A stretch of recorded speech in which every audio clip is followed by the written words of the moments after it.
Welcome to Only One You Need Radio. We're not the only one you need. You are. We just show you how to get out of your own way. With your host, speaker, author, business coach, and consultant, David Dubé. Welcome to Only One You Need Radio. It's your host, David Dubé. I'm so excited that you're here with me today. Why? Why am I excited, you might ask? Because we are going to talk about one of the major reasons why you aren't living the life that you truly desire. One of the major reasons why you aren't more fulfilled every single day. Let me ask you this question. If you knew how you could become more fulfilled every single day, would that be of interest to you? Yes or no? Now, I can't hear your answer for several reasons. First off, you're probably not friends with me on Facebook. You're probably not following me on Instagram. We haven't connected yet. So if you haven't done so, I urge you to do that. Find me on Instagram. It's pretty much, if you search Only One You Need with no spaces in it, you'll find me. Like my professional page. I share this everywhere. Anyway, do that and you'll get more of this. So what is this reason why we aren't more fulfilled? Why aren't you more fulfilled in life? There's a simple reason. The interesting thing about it, the simple answer isn't always simple to do. I get that. I totally understand that. And so I'm telling you this because if you're not aware of it, you can't change what you're not aware of. Are you aware of that? Okay, good. I'm glad we're on the same page here. So here's the deal. The reason is lack of commitment. Lack of commitment. And there's another thing that goes along with this. It's called F.O.M.O. F.O.M.O. F.O.M.O. F.O.M.O. Have you heard of this thing called F.O.M.O? If you haven't, let me open your ear a little bit and share some of this with you. F.O.M.O, fear of missing out. It's the fear of missing out on something. You know, a couple months back, March 1st, one of my best friends committed suicide. And one of the things that I didn't realize about him until afterwards was how amazing he was at making people feel like they're the center of his world. Like, I didn't even think about that until sometime after. I think it was like at his life celebration, whatever. So the night before we went to his funeral, a bunch of the people who were a big part of his life got together in a room and we all talked about him. And it wasn't apparent until after that, till after the conversations had ended. My father and I went back to our hotel, and in conversation with him, I was like, that's crazy to think about. He literally made you feel like the center of the universe. And it was amazing.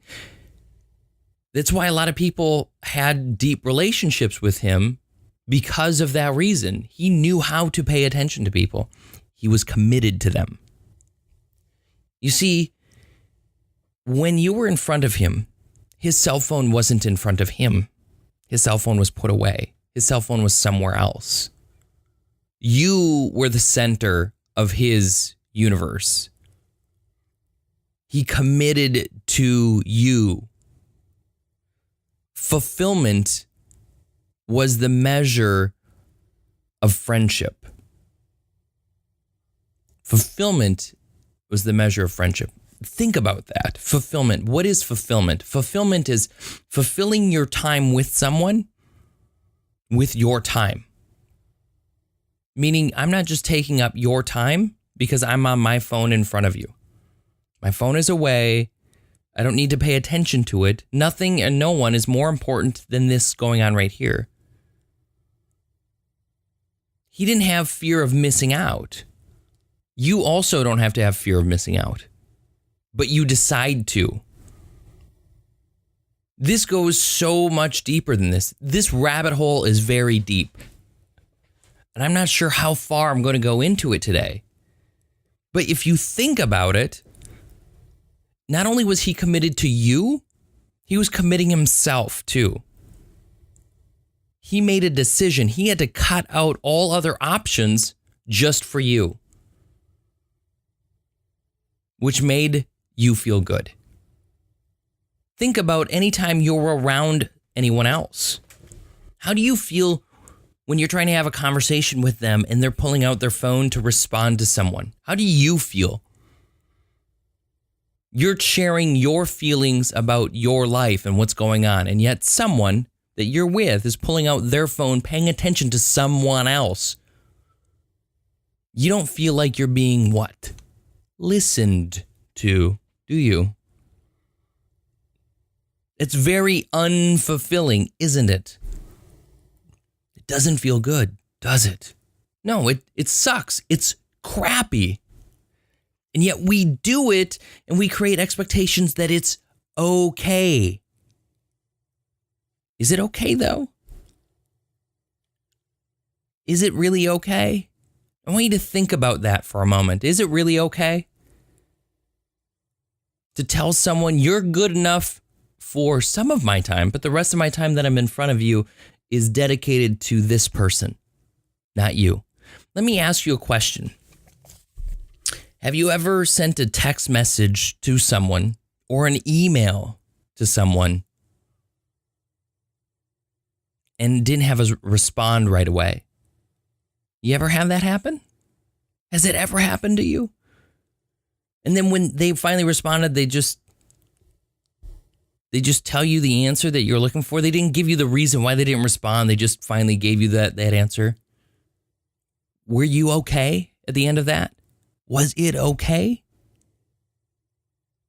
Like I have like talking about my best friend who committed suicide.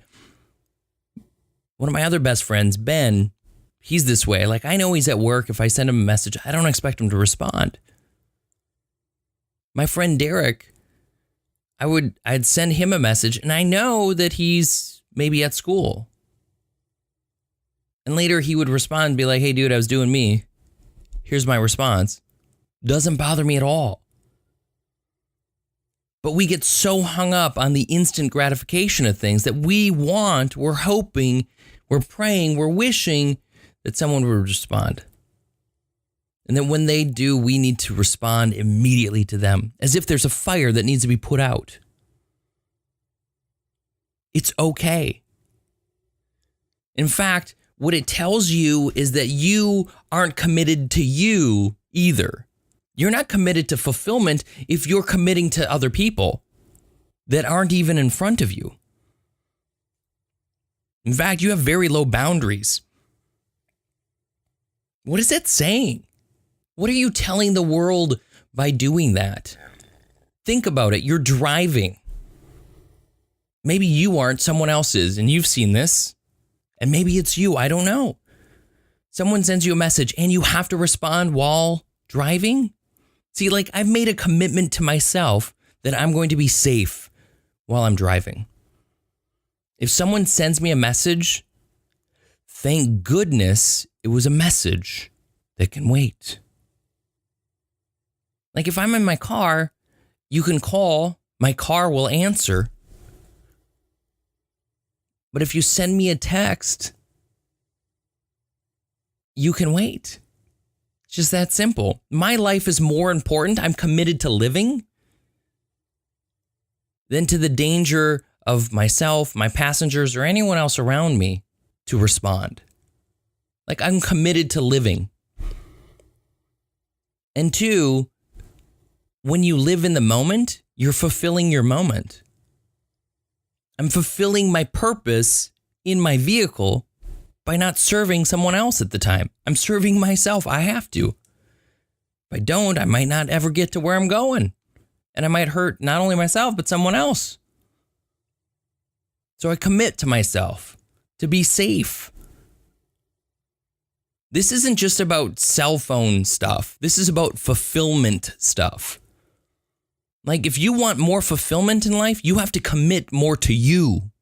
You have to learn that you are the important one here. If you're not around, the second number 2 podcast, my radio show number 2 of Only One You Need Radio. It's about the circle of life. If you haven't heard that, you listen to that. That is what I'm talking about. I don't know if you know this, but if you're not here, if you're not committed to you, then what you're doing is you're sending away bits and pieces of you to other people. You're serving other people without figuring out who you are, without serving you first, which means you're going to live very unfulfilled personally for a long time until you figure that out. You have to commit to you first. What is right for you first? Now, if you haven't written down any of this stuff, if you haven't taken a pen and paper, this is key. It's not like keyboard and screen. That's not what I'm talking about. Pen to paper. Learn to write again. This is very, very important. Write down what you're committed to for yourself and start committing yourself to that. See, we have goals. You probably have goals. If you're listening to this, you're probably someone who has goals for yourself, aren't you? And the fact is, you have these goals, but you don't write them down every single day. So you're not reminded of them every single day. It's kind of funny. I used to write my goals on my mirror in my bathroom. And it's interesting because at some point in time, I started looking through them and not at them. It was great to have them there. Sometimes when I wanted to be reminded, I would read them. But I also had the ability to look through them and not at them. It was worth it for me to write them every single day, because then I was reminded every single day. I was committed to them. That also meant that I was committed to them. And when I'm in front of people, it's great because I can be fulfilled by giving them my time. I don't ask to hang out with a friend so I can hang out with a friend and then message someone else. Yes, it happens, and it's okay to do. I'm not saying that that's not okay to do. But be cognizant of how often you're doing it in relationship to the relationship that you're at. Because you're not being fulfilling to that relationship by fulfilling your relationship with someone else by interrupting all the time. Like my sister. She's blind and autistic. She used to live with me. When our mother passed away, she moved in and I was her caregiver. And she was a part of me. She was around me. We'd go places, do things. Right now, she's moved out. She decided she wanted to live with her peers. And I want what my sister wants. And so that's what she's doing. And if I'm out with a friend and I see that it's her calling, I don't care what I'm doing. I will take her call. I will always take my sister's call because that relationship is so important to me. Like I'm committed to my sister. That's the type of relationship I want her to know I have with her and others to know. Like I'm committed to making that everything because I love my sister and would do anything for my sister. That's what I'm talking about. So yeah, that's okay. If I'm out with my friend, my sister calls, I'm going to excuse myself and make sure I take that call. So be committed to you and be committed to the relationships you have. You will live more fulfilling. You will feel more fulfilled. Other people will say that you heard them. You were listening to them. You paid attention to them. You will achieve more by committing more, not only to you, but to the others in your life that are in front of you. I hope that this episode helps you. And if this episode is something that you feel rings true for you or might for someone else, please share this out. I would greatly appreciate it. If you have not already, please go to iTunes and rate this show. I would appreciate that. Share this with anyone and everyone you think needs to hear this.